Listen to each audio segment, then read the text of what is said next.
Welcome into another interview with Future Sox Roundup. My name is Elijah Evans, and I am joined today by White Sox prospect Anthony Hoopii-Tuionetoa.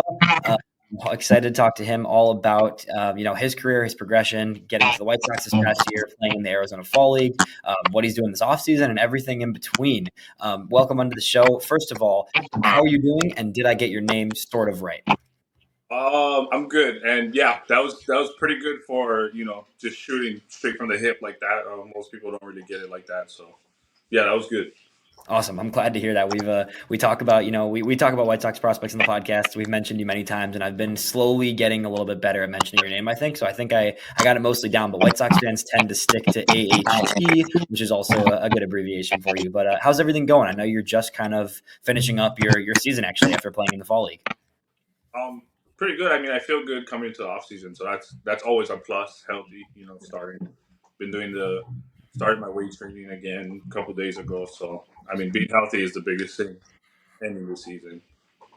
Yeah, for sure. That makes sense. It was a long one for you, right? This is 2 years in a row where you've gone from spring training starting in February all the way through the Fall League, which doesn't end till November. What was it like for you this year, though? This was a little different, right? Because you started the season in spring training in the first month of the year within the Rangers organization. You get traded in May, which it's really rare to see a trade at that point in the season. So, what was it like for you to kind of switch organizations? And did you have any idea it was coming, or was it kind of just out of nowhere? It was just out of nowhere. At least I think. I didn't know that any of that was in motion. And typically, I'm sure minor league guys don't really have the Right. idea. On the other side of it, they did. So it was kind of crazy. I mean, you're so used to one place I was there for 5 years, close to 5 years, and then getting flipped within like seconds. So you get the phone call and everybody's calling you like, "Oh, hey, you just got traded. Wish you best of luck." And you kind of get that call, and it kind of doesn't settle in for a while. You actually start seeing it after. I think the farm director I was with the Rangers had called me, and I didn't really settle in until like 30 minutes after. 30 minutes to an hour, and then my phone started blowing up. It's like, oh, White Sox trade Robert Grossman, for Rangers pitching prospect and all that stuff. So I think it kind of didn't settle in until until I see all that. I was like, okay, this actually happened, and now Yeah. time for change the scenery. So crazy. Yeah, that makes sense, man. I mean, it's definitely can come out of nowhere. And you went from, you were traded on May 8th and then you debuted for the Barons on May 11th, right? So it was a super quick turnaround, right? You got traded, you traveled, I'm sure you went to Birmingham, right? Is there almost a slight part of you, as much as it is a surprise, right? Is it almost to a degree a compliment, though, that you were somebody that, was seeked out in a trade? Yeah, I mean, on the White Sox side, they wanted me there, so it's definitely a good feeling as you're coming into something new to know that organization will seek me out, and they wanted me to in that trade package for Robbie. So I think that's the best. That's a good feeling to have because they care about you and they want you to be in the organization and be the future of the White Sox. So Yeah, 100%. You started the season, right, with Frisco, and you went 10 games you pitched in, didn't allow an earned run in. You get over to Birmingham, you made 23 appearances there, and then you ended up finishing the year in Charlotte in 9 games. What was the initial transition like to Birmingham? And you came into a team that was, at the time, probably the best team in AA. And it was kind of you got thrown into this pitching rotation that was loaded, bullpen with a ton of guys that are, now in Charlotte or Chicago even, right? How was that like joining the Barons when you first came over? it was fun. It was a good. I think initially you kind of get nervous a little bit. Like anytime when you first sign in pro ball, you transition to a new team, new clubhouse, and all those things that play a big factor into like, okay, I have to be a little bit different. I have to walk on eggshells around people because you don't know how people are going to react to you, and you're so used to being one way, and then you go to a new organization. It's like you seem you have to like change, but you don't really have to. And I think that's what made it easier. I mean, all the guys there were really cool, and they made it a lot easier to transition, and everybody was very welcoming. So that was like, I think it was easy to be once I got there, it felt like after the first day, you do all like the shoulder, you do your doctor's appointments, Of course. like when you first get training. Once I got past that and I was in the clubhouse, I think I was like the only guy in the clubhouse at the time. So it was like, okay, sitting here waiting for everybody to come in. And I think I got to sit there and kind of think for like an hour before everybody showed up. And then everybody slowly started to show up. So, and as soon as I got everybody was introducing themselves, and it made it very easy. Like I wasn't having to be like, oh, I'm the new guy. Like, nobody was kind of shy, is in a sense. So it made a Nice. transition over to that. Yeah, that's great. And then what was it like with when you got to know your new coaching staff with Sergio and John Eli and those guys down there as well? It was good. It was fun. They made it easy. Eli and Serge, they both played, so they know how difficult it can be, and especially in a trade, going from a new team. So they're talking about that too, and they gave me the whole rundown about it. And honestly, probably the best coaching staff I played for. They made it fun and enjoy. And that's why. I mean, it's credit to them because that's why the team was able to perform the way they were able to, because they gave them freedom and treated us like professionals. So that was the best part. They made it super easy to come in. They're like, I was just like one of them. I've been there for like 5 years. Seems like, so it was That's good. awesome. That's great to come into a welcoming space for sure and feel like you belong off the bat, right? Was there any of those pitchers in Birmingham, whether it was the starters, obviously you probably work a little more with the relievers, guys that you really were able to connect with, but also just start to learn some things from when you got there? I think everybody, even the starters, I mean, they have different roles, and it's a little Right. different. Coming in the ninth inning and runners on first and second, no outs, and tie and run at second base. But I think everybody on that pitch staff at the time when I got there was resourceful in a sense. Had Drew Thorpe, obviously in the big leagues, Kai Bush, big leagues, Mason Adams, one of the best. I personally think one of the best pitching prospects in all of baseball.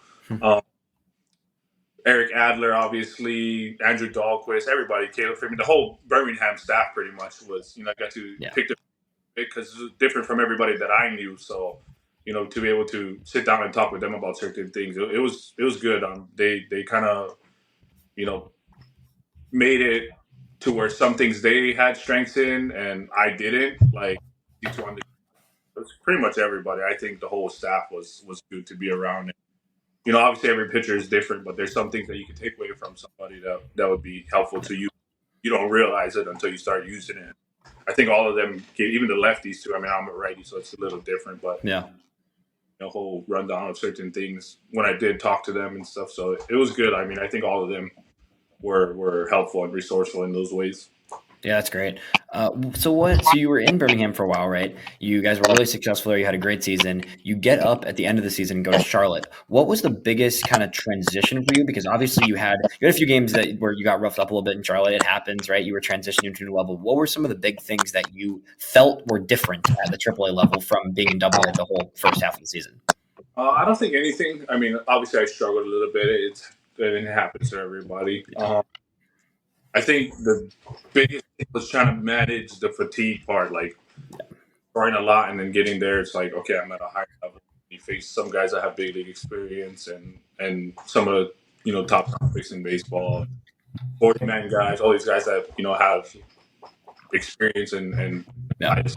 I don't think there's anything drastically different. I just think more so just transitioning towards the season where at one point you're like rolling and it gets to that point. It's August and the end of August, going to September, and you're like, oh my gosh, it's still going. It's like another series. Like everybody gets like that, especially after it's that close point where it's like, oh, this end of the season is right there. It's like, and you start to think about that compared to like mid-season where you're just playing and it's just you're having fun and enjoying it. But yeah, I don't think there was anything really different.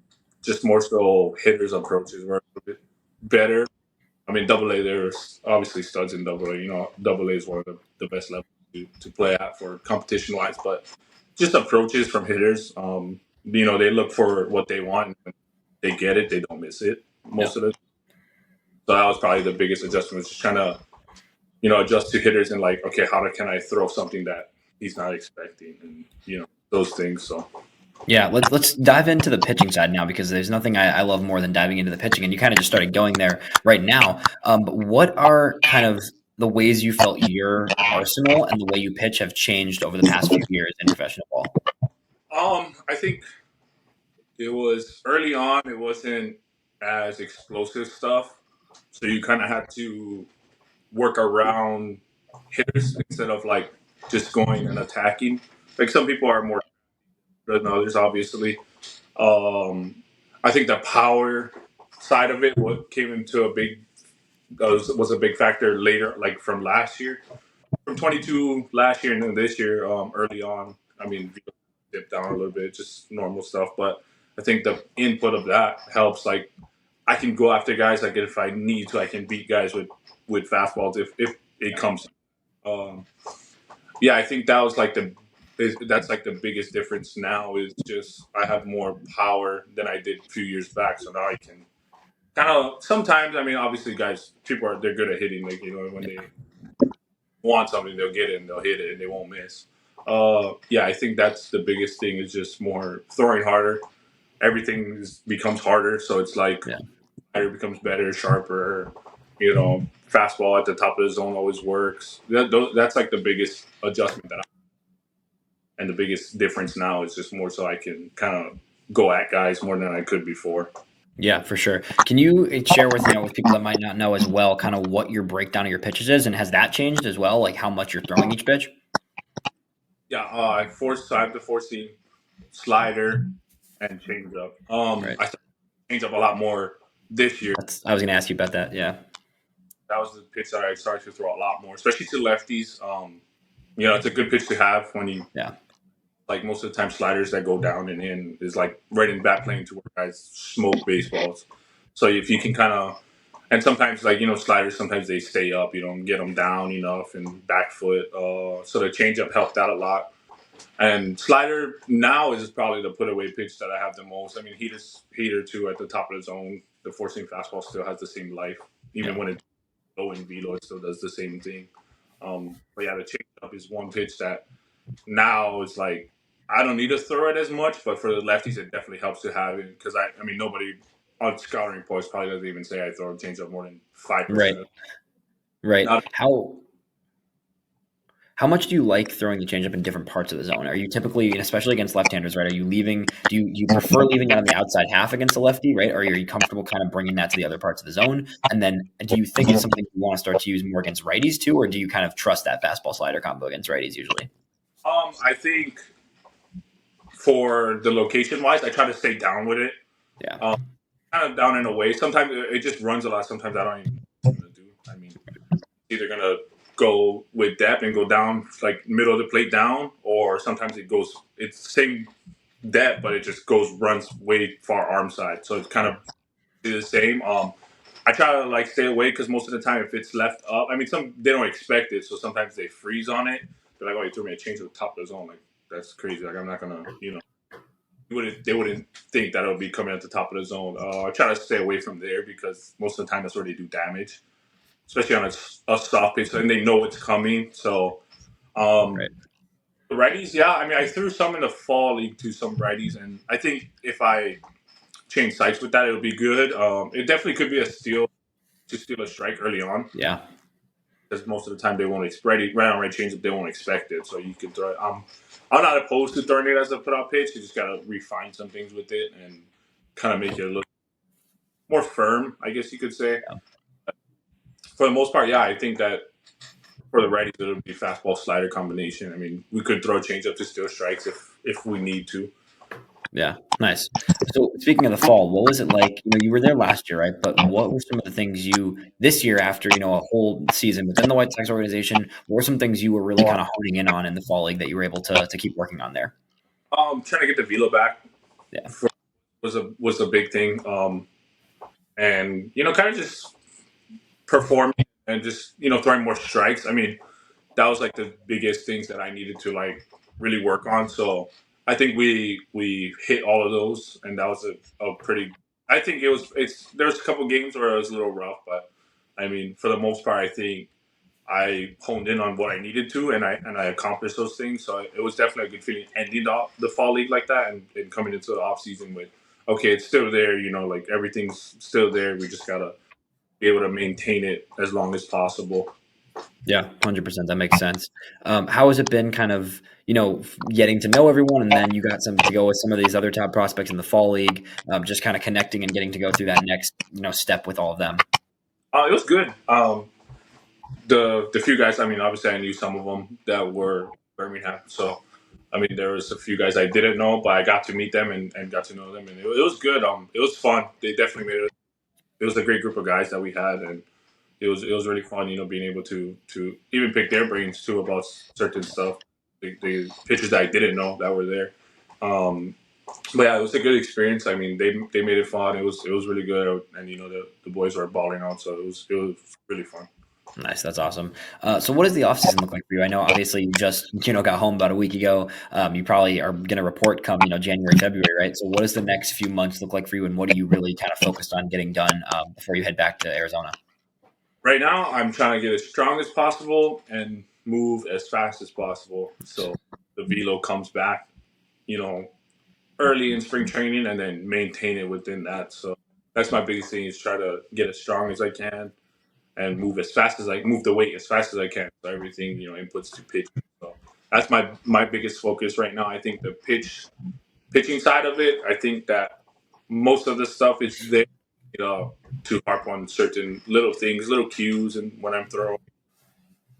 That's probably like the two main things, because everything is the pitch is still there. Like you don't just lose that when you start your throwing program. When it starts to come back, Yeah.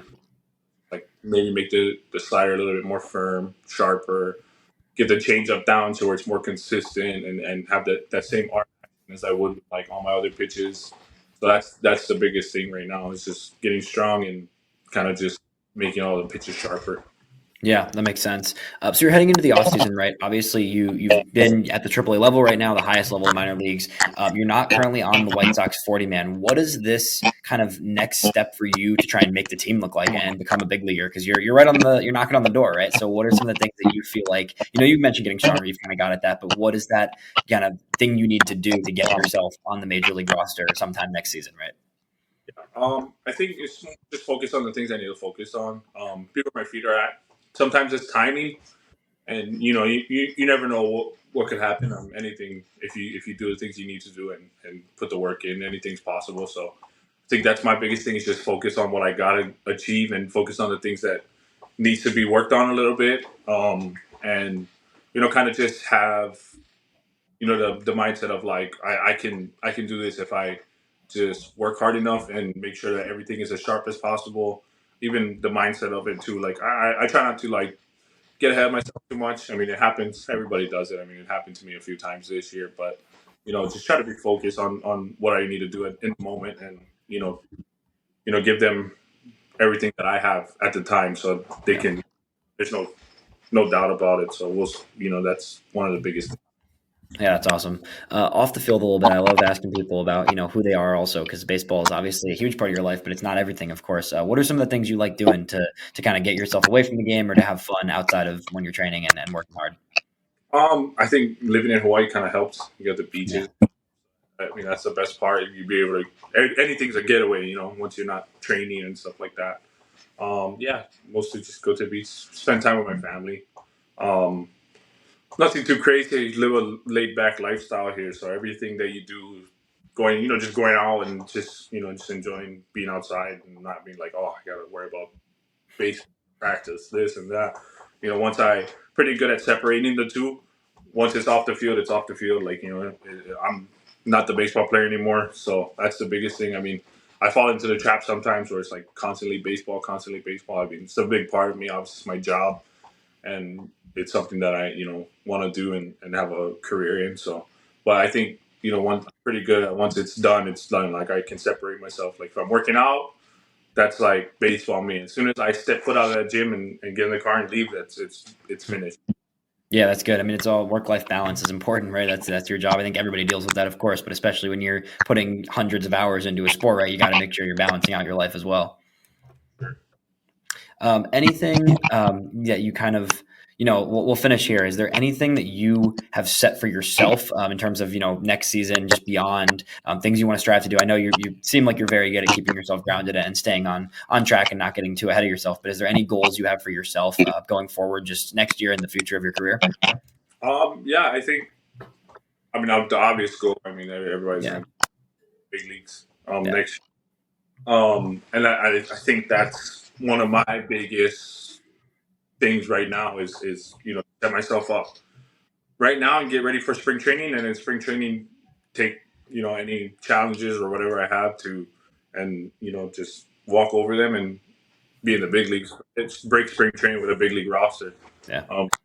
Biggest thing I think, and then from there everything will take care of itself. So I think that's one of the biggest things that I have in mind right now is that itself.